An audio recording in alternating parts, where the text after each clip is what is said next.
your eyes. Toc toc, qui est là? Aujourd'hui, j'ai envie de vous parler des troubles obsessionnels compulsifs, plus communément appelés les TOC. Si vous ne pouvez pas résister à la pulsion d'en savoir plus, alors regardez la vidéo jusqu'au bout car je vous donne des pistes à explorer qui permettent de se libérer des TOC. Open your eyes.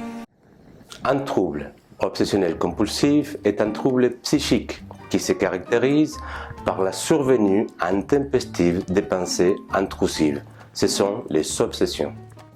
Ces pensées peuvent être liées à des peurs ou des phobies, générant alors une grande anxiété et souvent des comportements répétés. Ce sont les compulsions.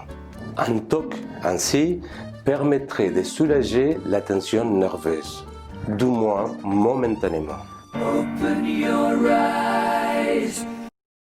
Les TOC, anciennement appelés névroses obsessionnelles, ont été reclassifiés, notamment dans les DSM, c'est le livre de diagnostic des maladies mentales. Désormais, on appelle la névrose obsessionnelle trouble obsessionnel compulsif.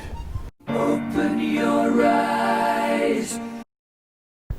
Parmi les TOC les plus souvent rencontrés, ceux qui consistent à se nettoyer les mains, les visages ou les corps, plusieurs fois par jour et de façon répétée.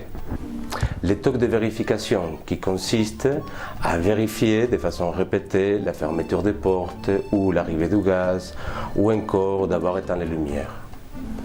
Enfin, les TOC rituels ou magiques qui consistent à accomplir une tâche dans le but d'éviter une éventuelle catastrophe. Open your eyes. Les pistes à explorer pour se libérer de TOC vont de la méditation en pleine conscience afin de s'ancrer davantage dans l'ici et le maintenant. Ceci devrait limiter notamment les TOC de vérification, des séances de psychanalyse afin de remonter jusqu'à l'origine du TOC, la thérapie comportementale cognitive qui permettrait de confronter les peurs et les phobies. Enfin, l'hypnose, une méthode simple, naturelle et non invasive qui permet de se libérer des TOC bien souvent en peu de séances. Open your eyes.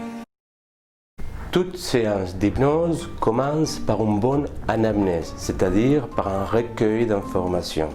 Ceci afin de comprendre quelle est la dynamique du TOC pour vous proposer la méthode la plus adaptée. S'ensuit la séance d'hypnose, proprement dite l'entrée en transe.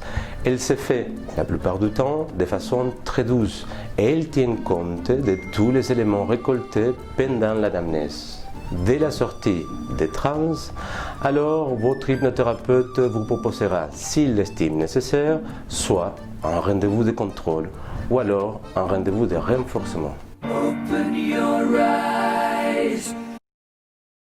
Je m'appelle Sébastien Lopez, je suis hypnothérapeute, directeur de l'Institut international d'hypnose, auteur au sujet de l'hypnothérapie et enseignant international en hypnose.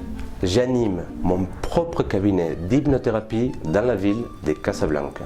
Si cette vidéo vous a plu, alors je vous invite à la partager, à commenter, liker, peut-être même vous abonner.